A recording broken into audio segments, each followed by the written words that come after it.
Я не знаю почему, но выхлопные дизельные системы с завода почему-то обделены какой-то красотой и производительностью. С чем это связано, может, вы знаете.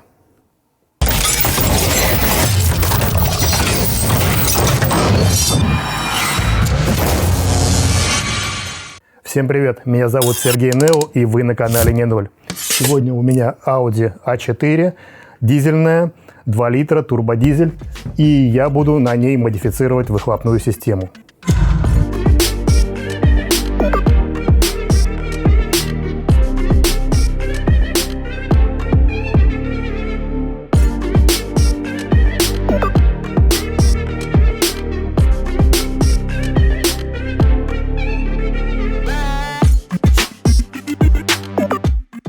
Оригинальная выхлопная система на этой Audi имеет выход на одну сторону, и владельцу это не понравилось. Он хочет сделать красиво, поставить 2 насадки и поставить красивый диффузор. Этим мы сейчас и займемся.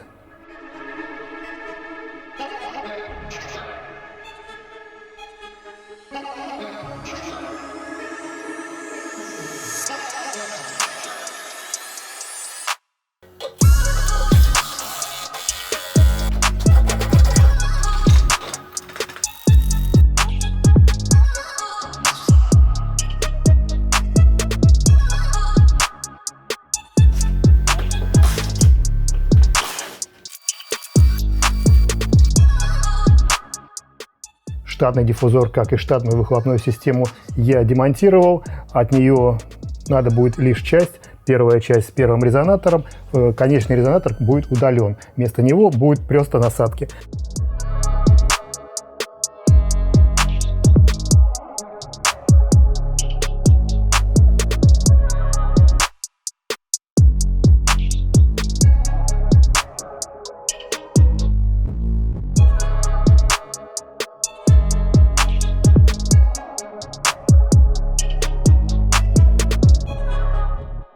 Прежде всего, он купил тюнячий карбоновый диффузор на 2 выхода. Стоил он 27 тысяч рублей.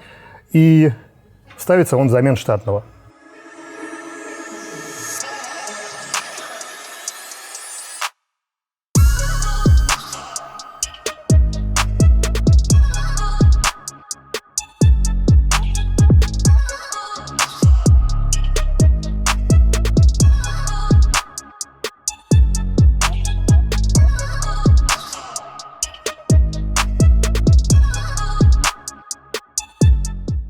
Насадки также приобрел владелец, такие необычные, право-лево. Это насадки фирмы Buzzer, и их стоимость 15 тысяч рублей.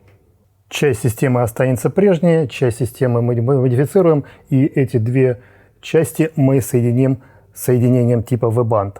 Также придется повесить дополнительный подвес для второй насадки и модифицировать оригинальный подвес для первой насадки. Диаметр оригинальной трассы составляет 63 мм. То есть это диаметр выхода с турбины.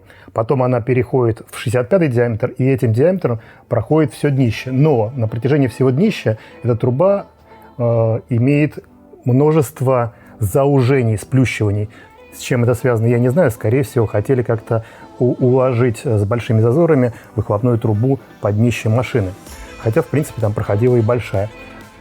Поэтому я возьму 63 диаметр, дойду до середины заднего редуктора и за ним одинаковым раздвоением выйду вправо и влево на 2 насадки.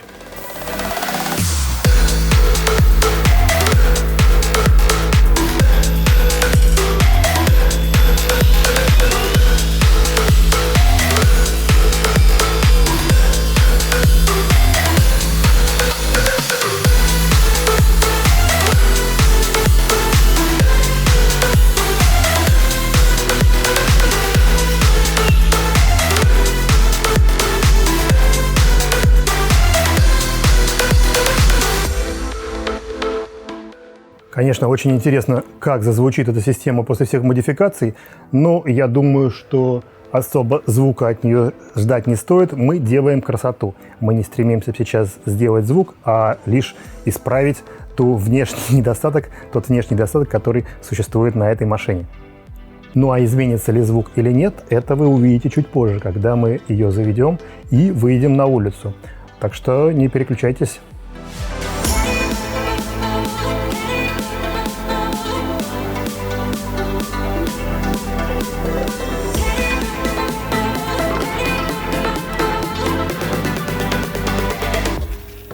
Новый карбоновый диффузор крепится прямо в штатные места на бампере. Никаких проблем с его установкой не возникает. Единственное, что снять старый диффузор, конечно, проблематично. Он очень хорошо посажен в крепление, и их можно сломать. Я не сломал ни одного.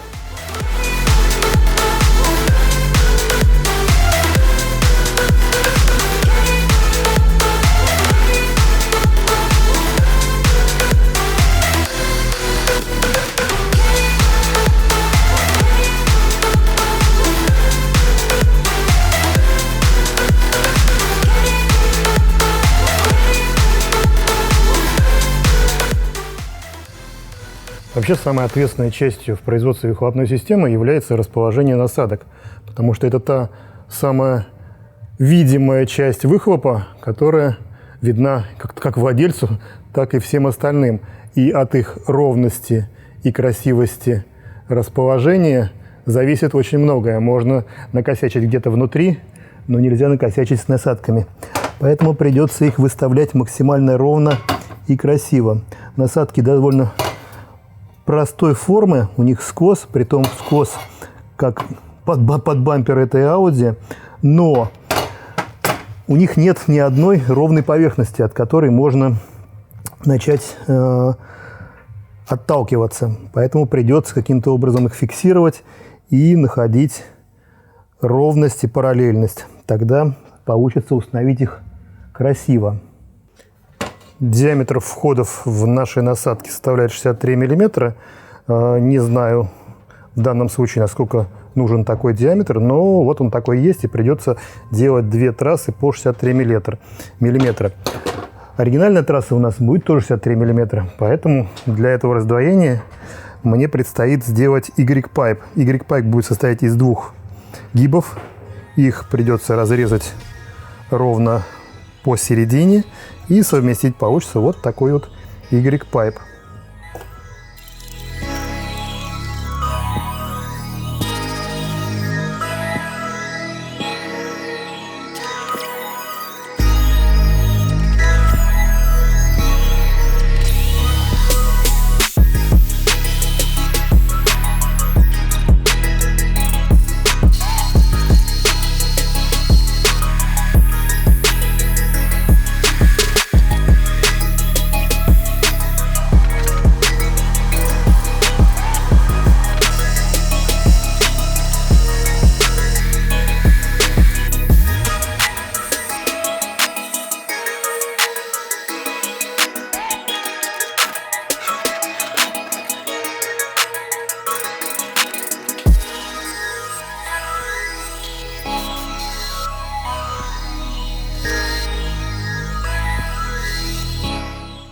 Оригинальное место крепления глушителя, вот оно такое. На банке это выглядит резинка с железкой с кронштейном. Мы же поставим сюда более интересное крепление. Оно не позволяет банке качаться ни вправо, ни влево, ни вверх, ни вниз. При этом оно резиновое. Такое решение я ставлю на многие свои выхлопные системы. Так вот, для этой штуки придется сделать второе отверстие и сделать там закладную. Тогда вот это крепление будет выглядеть вот так. На другой стороне, там, где не было банки, но крепление в оригинале есть, потому что кузов универсальный, и производители уже закладывают. Но второе отверстие также придется сделать. И будет два одинаковых крепления, притом достаточно надежных и устойчивых.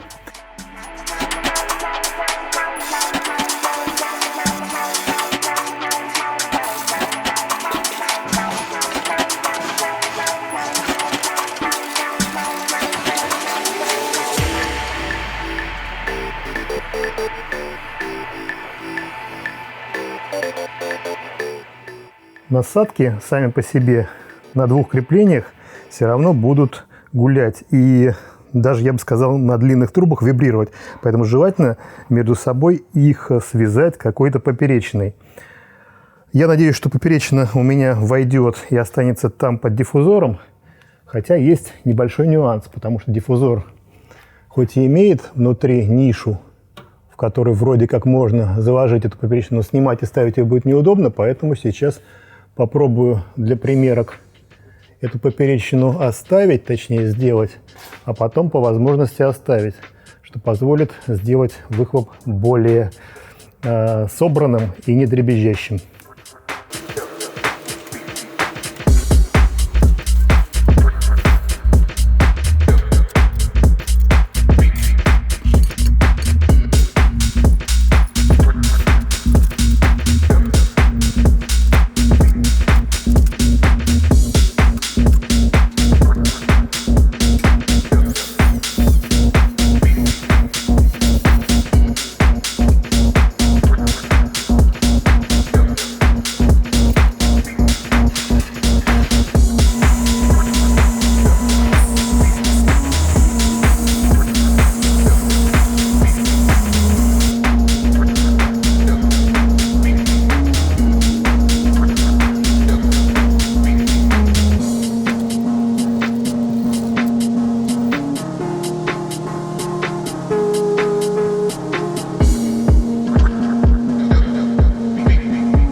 Насадки уже закреплены на машине, и можно было бы посчитать, что вся работа сделана.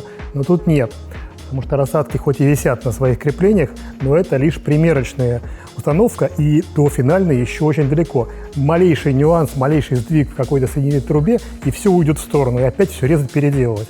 Поэтому в этом этапе нам нужна самая аккуратность во всем процессе.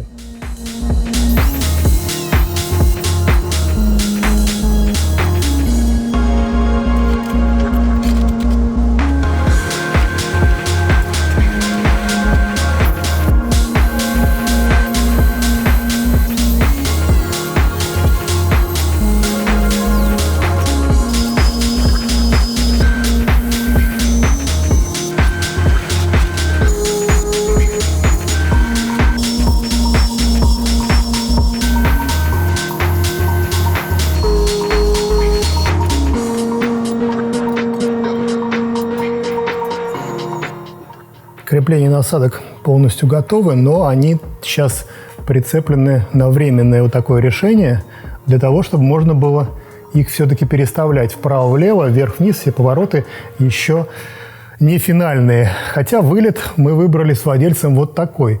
Это примерно 5 мм от верхней кромки бампера. Я думаю, визуально такой вылет самый оптимальный. Я не люблю, когда насадки торчат или когда они утоплены. Вот чуть-чуть за кромку бампера – это, по моему мнению, самый оптимальный вариант. Да, и вот тут интересно ваше мнение. Как должны быть установлены насадки на тюнячем выхлопе? Торчать на 5-10 сантиметров или утоплены в бампер быть, или с небольшим зазором выступать? Напишите в комментариях, как бы вы поставили насадки на таком выхлопе. От промежуточного резонатора до конечных банок, в данном случае до насадок, предстоит провести магистраль. Эта магистраль будет раздваиваться на два. Y-пайп мы уже сделали, и этот Y-пайп надо разместить теперь в пространстве так, чтобы он был также параллелен горизонту днища и, соответственно, был ровно, ну, то есть, чтобы все получилось аккуратно и геометрически ровно. Выход с резонатора составляет 65 мм, наша трасса будет 63 мм. Соответственно, надо будет сделать небольшой переход. На самом деле это не заужение диаметра, штатно тут было заужение до 50 мм, так что сейчас мы даже расширим эту трассу. И дальше будет размещен переход, сдвиг в середину и Y-пайп.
выхлопные системы я делаю из нержавейки. Это 304-я нержавейка. И процесс ее сваривания происходит с помощью ТИК-аппарата.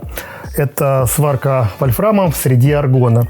Для этого используется вот такая вот горелка с достаточно большим керамическим соплом, в моем случае, для того, чтобы швы были более красивые и правильно были защищены от кислорода.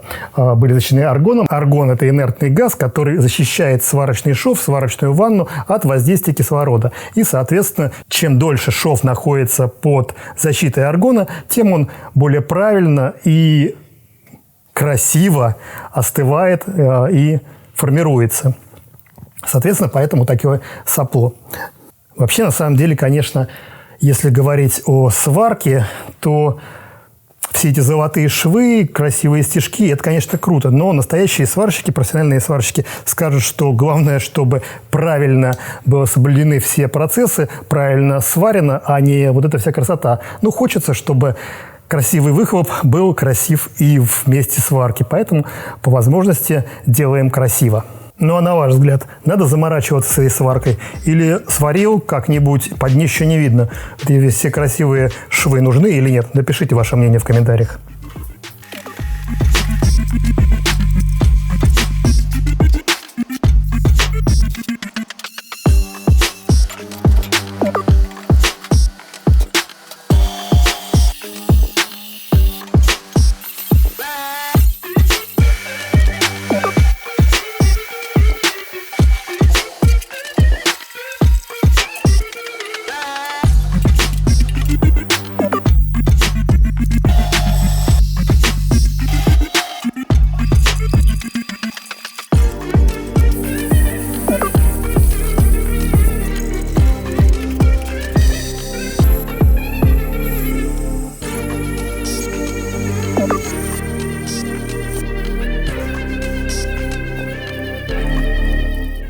Пайп, соединяющий резонатор и раздвоение в виде Y-пайпа, готов. Основная проблема в производстве подобного пайпа – это его уместить правильно относительно всех элементов кузова и элементов узлов трансмиссии, чтобы нигде ничего не цепляло, нигде ничего не нагревалось и, в общем-то, по возможности проходило так, как было сделано с завода.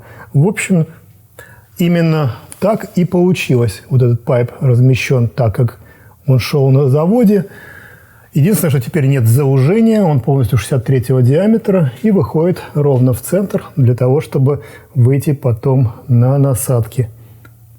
Для того, чтобы выхлопную систему можно было разбирать, я поставил соединение типа V-band. Это вот такое соединение круглое с хомутом, которое позволяет соединять две трубы без прокладки. И это позволит нам как использовать тюнячий выхлоп, так и, поставив V-band на старый выхлоп, подцепить его на место. Ну, мало ли при продаже владелец захочет поставить старый выхлоп. И это все возможно. Ну, или при каком-то ответственном ТО.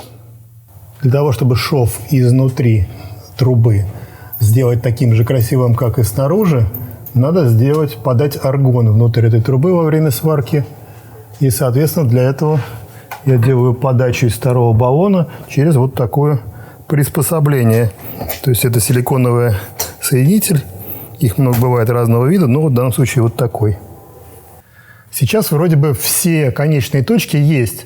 Выход с двух насадок, точнее вход с насадки, и выход нашего Y-пайпа.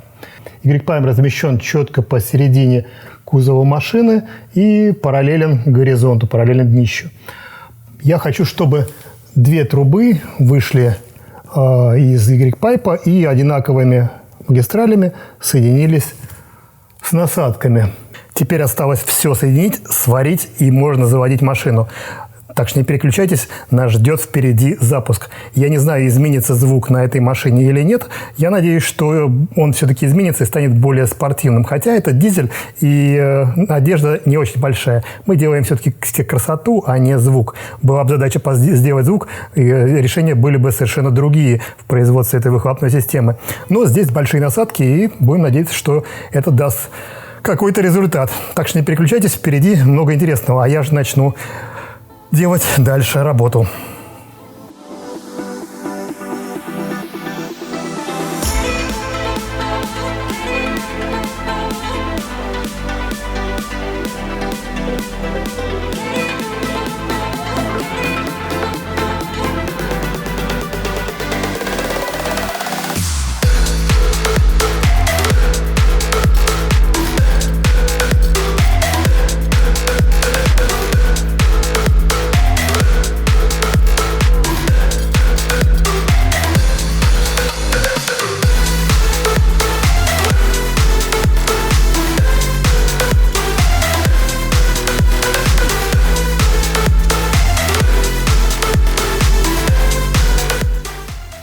такой промежуточный вариант получился.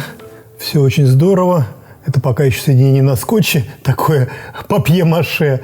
Но в целом геометрию он показывает. И я уже подготовил вторую трубу. Я хочу здесь все сделать соединения одинаковые по длинам. То есть отрезал ровно такой же кусок. Вот так бы оно все смотрелось. Но не тут-то было. Вся засада в том, что на этой стороне, где не было глушителя в оригинале, стоит вот такая защита. И места крепления на другой стороне под нее тоже, в принципе, есть. Вот здесь, здесь, вот тут. Такие же ровно, как и вот здесь. И вот в такой конфигурации эта защита сюда чуть-чуть не подходит. Вот на этой стороне эта защита стоит вот так и закрывает выхлоп, которого здесь не было. И вроде все красиво встало. Красиво, красиво. И вот здесь небольшой нюанс. Труба чуть-чуть не пролазит. Ей мешает вот эта пластиковая защита. Вот ее можно было, конечно, вырезать немножко. Можно вообще не ставить. В принципе, я не знаю, найдет ли владелец вторую сторону. Но хорошо было бы, чтобы он ее нашел. И я, наверное, обойду трубой эту защиту, чтобы сделать красиво. Чтобы потом в итоге поставить две защитки и закрыть всю заднюю часть красиво-красиво. Так что придется дальше погеморроиться с геометрией этой трубы. Но зато, мне кажется, вот такое решение будет намного интереснее и намного правильнее. Как думаете, стоит заморачиваться или не стоит?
Ну что, настал тот сыкотный момент, когда можно посмотреть, что же в результате получилось.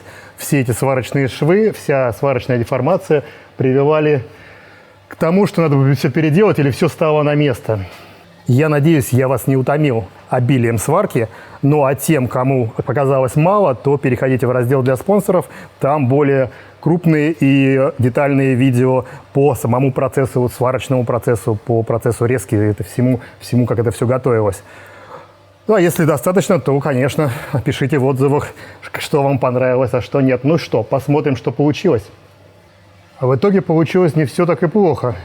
Вот крепление на хомуте на V-банде, дальше Y-пайп, и он раздваивается на две практически одинаковые магистрали.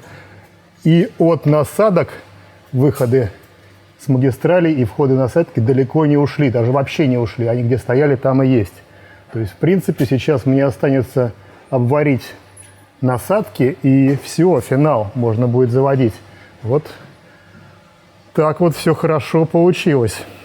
На самом деле, во время сварки деталь уводит, как бы она хорошо подогнана не была, но сварочный шов имеет тепловую деформацию, и такое количество, а здесь швов, наверное, штук 15 на этих магистралей, они уводят. Поэтому я все швы последовательно обваривал, соединяя эту конструкцию, а потом уже оставшиеся финальные швы доваривал последними уже, когда все было готово. И это позволило остаться в габаритах тех, которые были рассчитаны изначально. Что же, осталось обварить выходы на насадки, и все, выхлоп будет готов, и можно будет машину заводить. Так что осталось совсем немножко.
Ну все, работа закончена. На постройку всей системы ушло 5 рабочих дней или около 40 рабочих часов.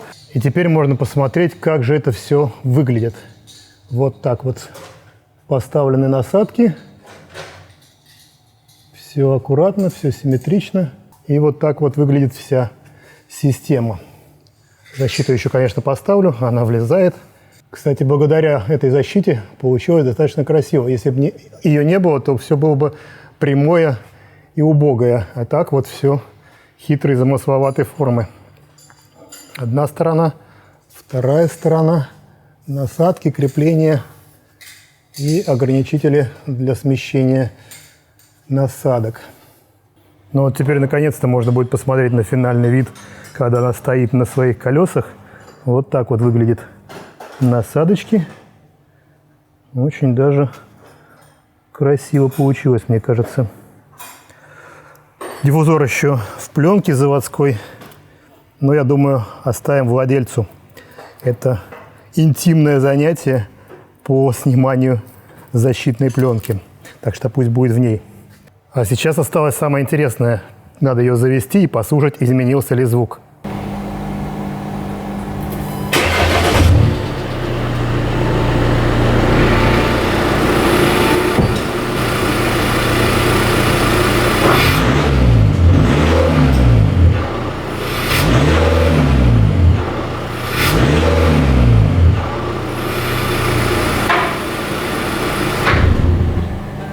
Но мне кажется, даже на дорогу выезжать не надо, чтобы услышать, что звук остался прежний. Тихий дизельный звук, который никак не поменялся от наших насадок. Я говорил, мы эти насадки ставили для красоты, а не для звука.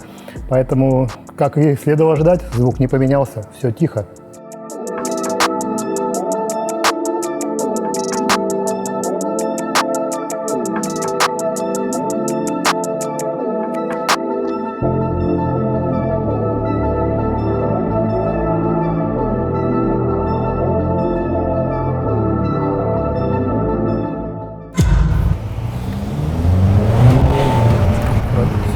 Ямы. Ну, прям есть. Вот мне незаметно, я не знаю. Я когда раньше нажимал, но он как электрокар, не было никакого звука, даже с опущенными окнами. То есть вот если я ты понял ездил на...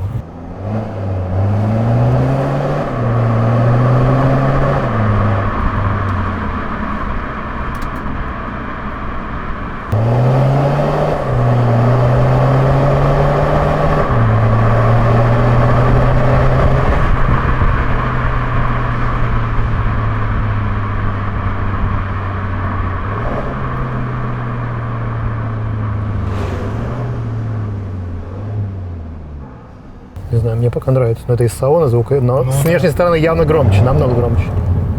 Ну вот, особенно когда, видишь, сбрасываю, он понижает.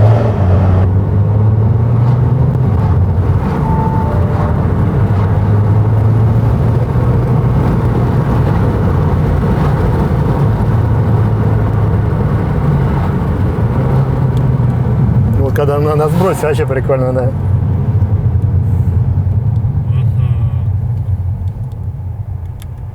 В ту сторону будем. Ну вот, слушай.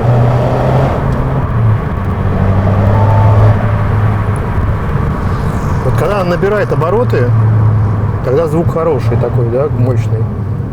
И когда сбрасывает оборот тоже.